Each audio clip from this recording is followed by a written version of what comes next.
Então, pessoal, bom dia.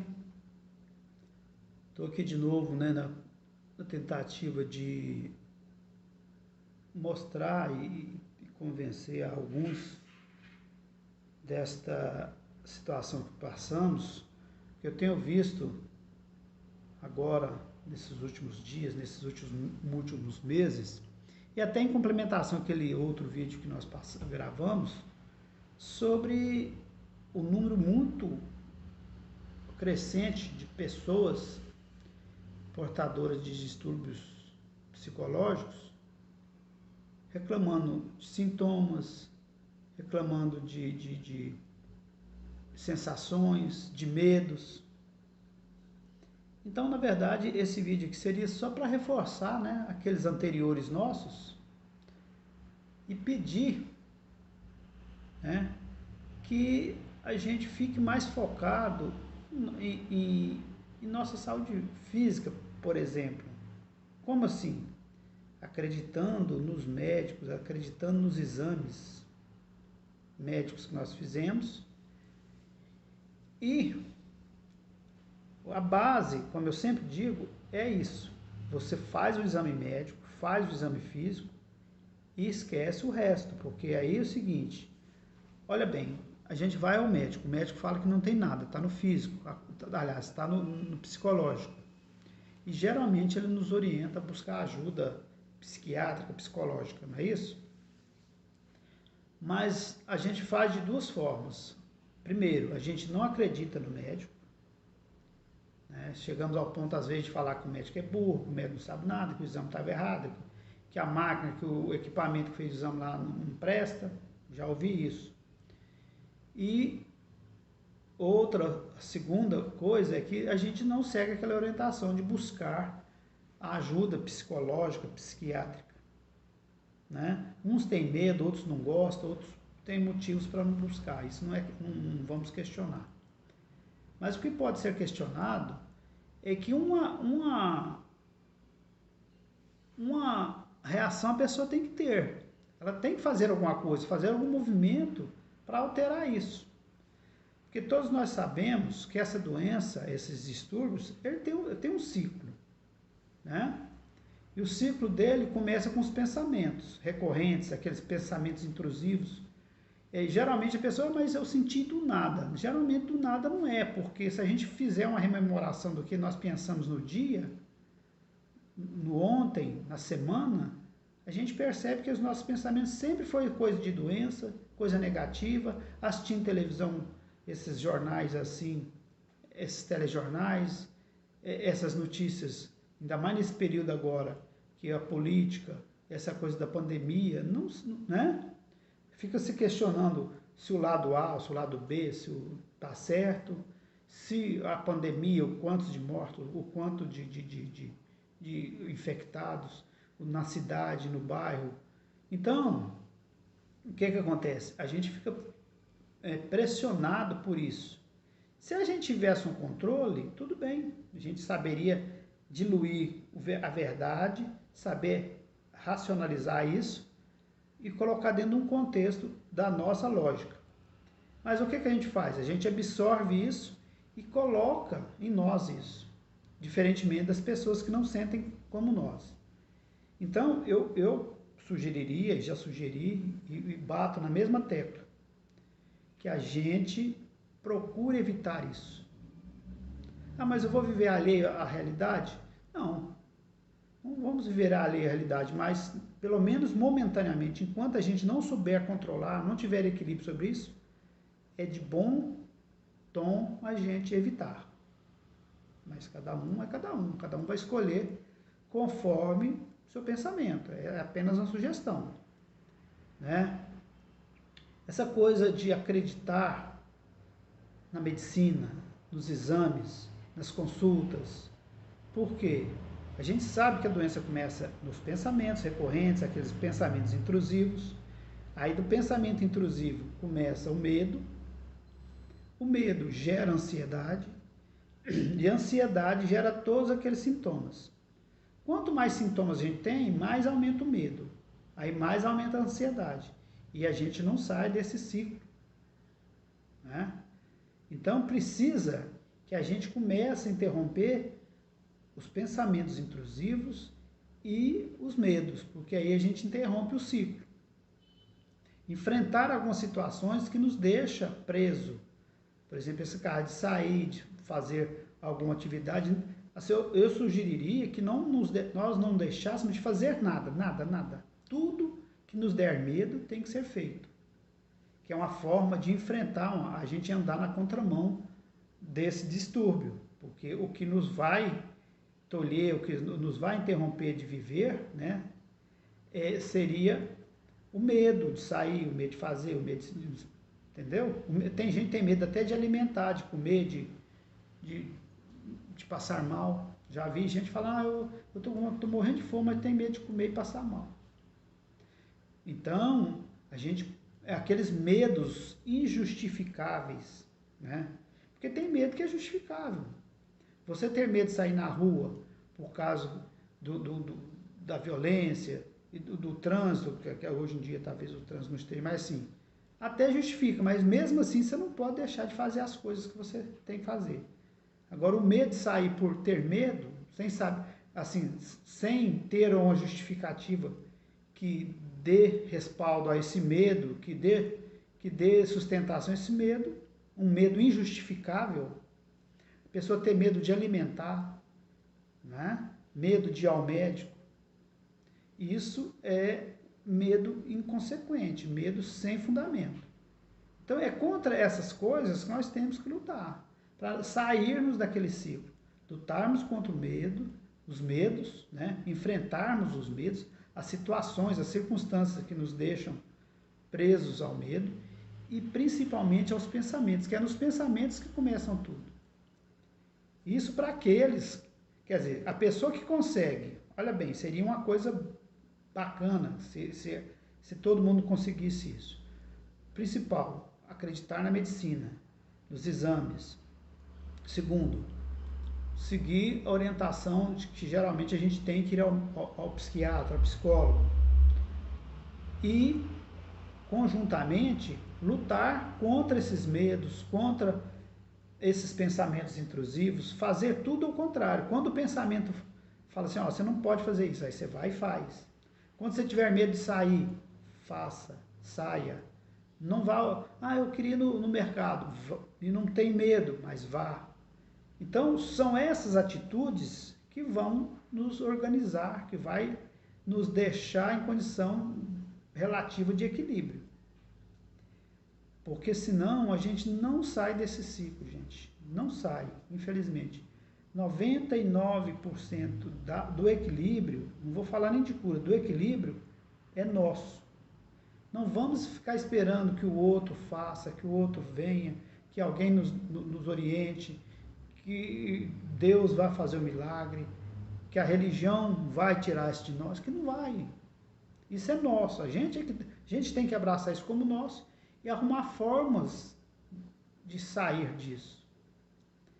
Olha bem, não estou criticando não, porque eu já fiz isso, mas olha bem, como uma coisa psicológica, você sente um mal-estar lá em casa, lá no meio da sua família, qual a primeira coisa que a gente faz?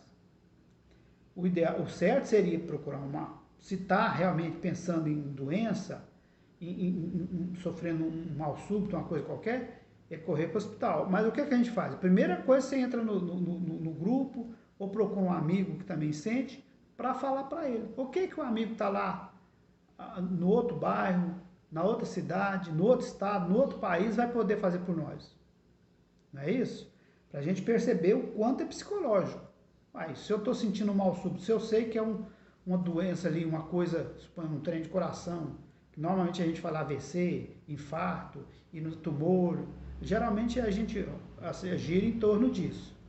O que o amigo ali, o grupo, alguém lá do grupo, vai poder fazer por nós? Então, assim, para a gente notar que a coisa é psicológica, porque se a gente tiver a certeza que era físico mesmo, a gente não ia ligar para o amigo. O que o amigo vai poder fazer para a gente a 1000 quilômetros de distância? Não é? Então, para a gente perceber, se a gente tem dúvida que a coisa é psicológica, é só pensar racional. Pensar racional é isso, né? E outra, a prova de que é psicológico é que isso fica repetitivo. Eu senti hoje um mal-estar e tal, eu ligo para um amigo e coisa, converso lá. O colega também repete o que ele sente e às vezes, em vez de nos melhorar, piora um pouco, porque eu tô com o meu e já assumo do outro também, né? Em vez do outro lá me ajudar, na verdade é pior o que eu tô sentindo, porque eu somatizo o dele. Aí tá, aí passa uns 10, 15, 20 minutos, ou sei lá o tempo, 1 hora, 2 horas, eu melhoro. Então, aí passa o dia bem e tal. Quando é amanhã de manhã eu sinto outra coisa, ou a mesma coisa. Então, quer dizer, aí já era para eu pensar, já não, pô, se fosse uma doença no físico, isso não passaria. Eu ficaria 2, 3 dias, um dia sem sentir. A doença no físico, ela não tem interrupção. Você está sentindo uma dor, ela, se for no órgão, ele vai ficar sentindo o dia inteiro. Seria necessário você tomar um remédio para melhorar a dor, ou ir no médico, fazer uma cirurgia ou coisa parecida. Mas a gente passa anos repetindo as mesmas coisas. Também faz parte do ciclo. A gente repete as mesmas dores, né, os mesmos sintomas, as mesmas reclamações.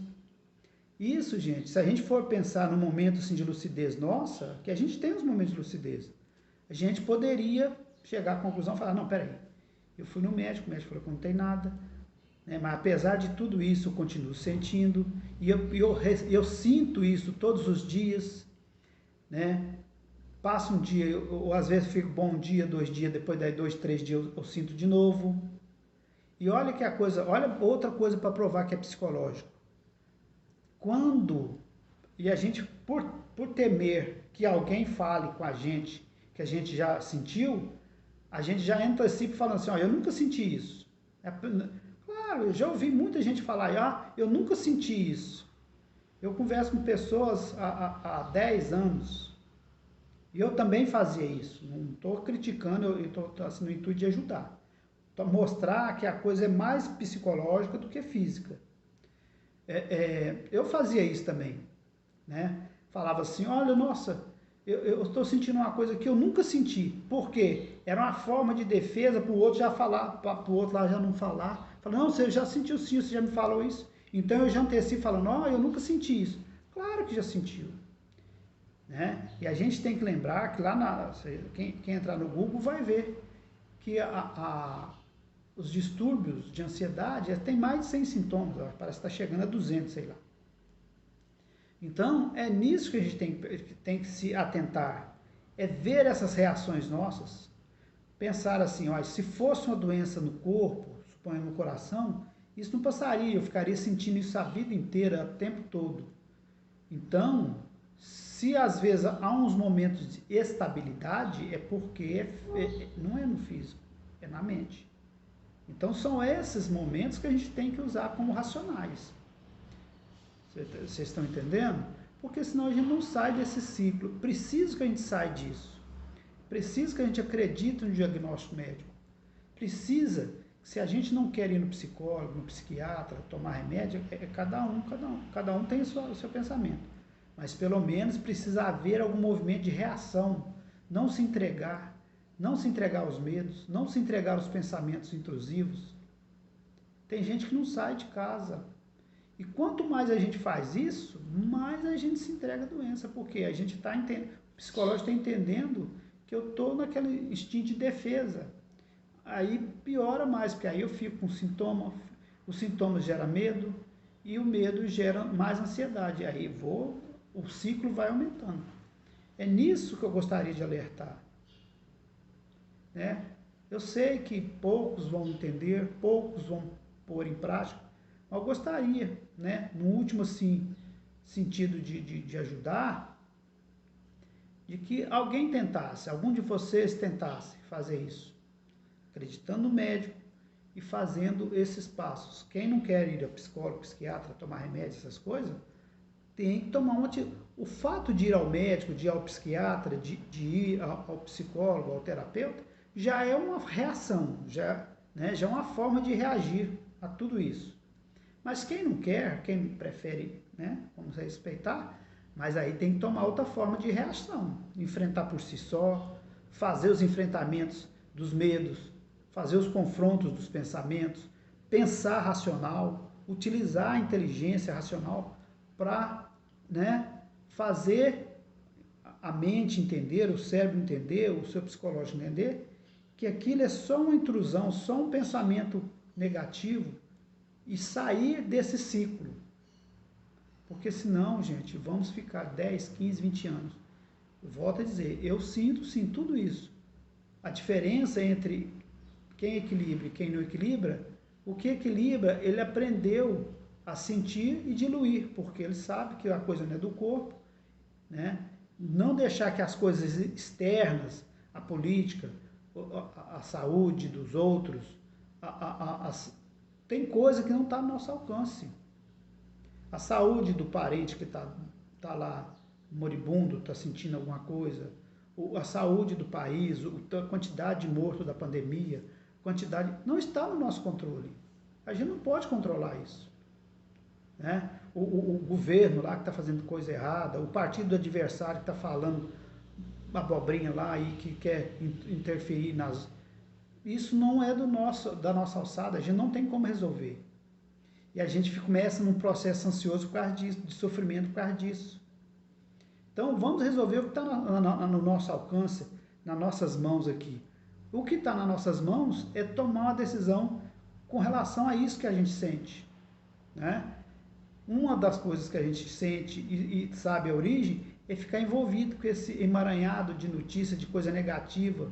Já não bastasse as nossas, a gente assume a dos outros. Né? Entrar em grupos, ficar ouvindo pessoa falar. Né? E a gente vai assumindo aquilo dele.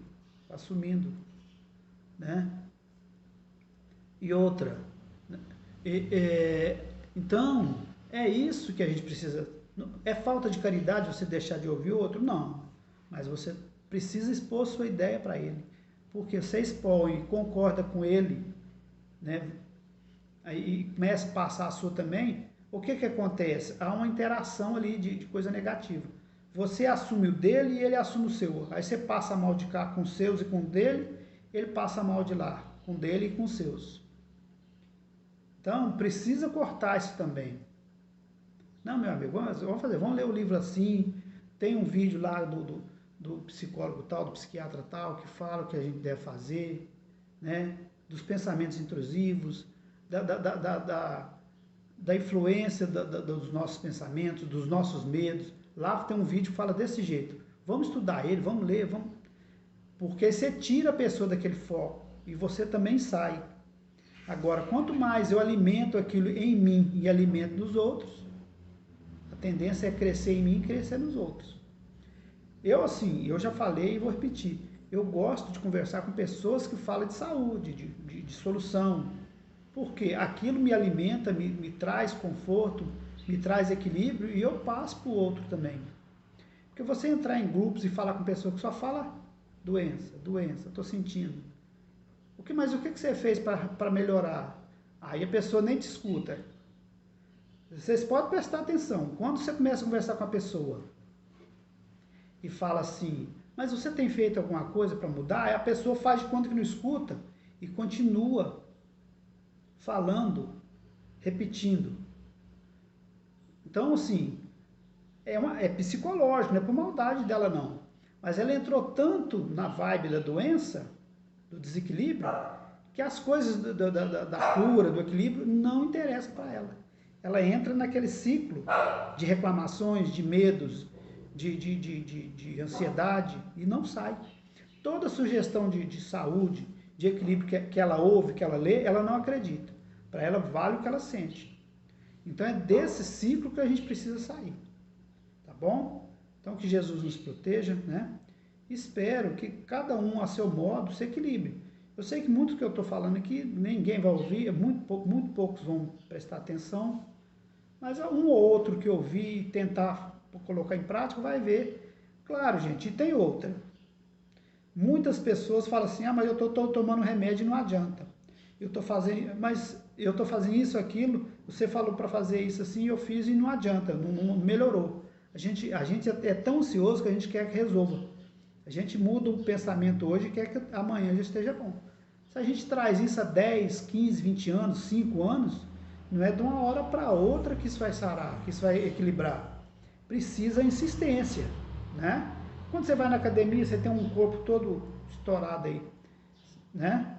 Você quer melhorar, você vai na academia, você, de um dia para o outro você melhora? Não melhora não. Tem gente que passa 5, 6, 7, 10 anos para melhorar, para ter aquele corpão bonito, né? Todo bíceps, tríceps, aquelas coisas, né? Barriguinha de tanquinho, essas coisas, né? O nosso psicológico é o mesmo. Precisa que a gente vá mudando aos poucos, fazendo treinamento, né? De pensamentos, de enfrentamento de medo, de confrontos com as nossas sombras, com os nossos, né? Que a gente, dos nossos fantasmas, para a gente saindo, porque senão a coisa não muda assim de um dia para outro. Se o corpo a gente precisa insistir, disciplina, para que o corpo mude, a mente também precisa de insistência e disciplina. Não é de uma hora para outra que a gente vai mudar coisas que a gente está trazendo lá de quantos anos, né? Às vezes desde a infância, esses traumas talvez que geraram isso em nós, vêm da infância. Então, não é de uma hora para outra que a gente vai alterar isso, tá bom?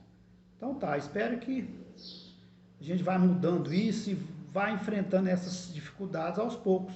Mas precisa mudar, gente. Se não mudar, infelizmente, eu conheço pessoas que têm 40, 50 anos com essa doença, porque não mudou, não alterou nada em si, tá bom? Fique com Deus, que vamos firme lá. Qualquer coisa, tem um blog, vocês têm meu WhatsApp, né?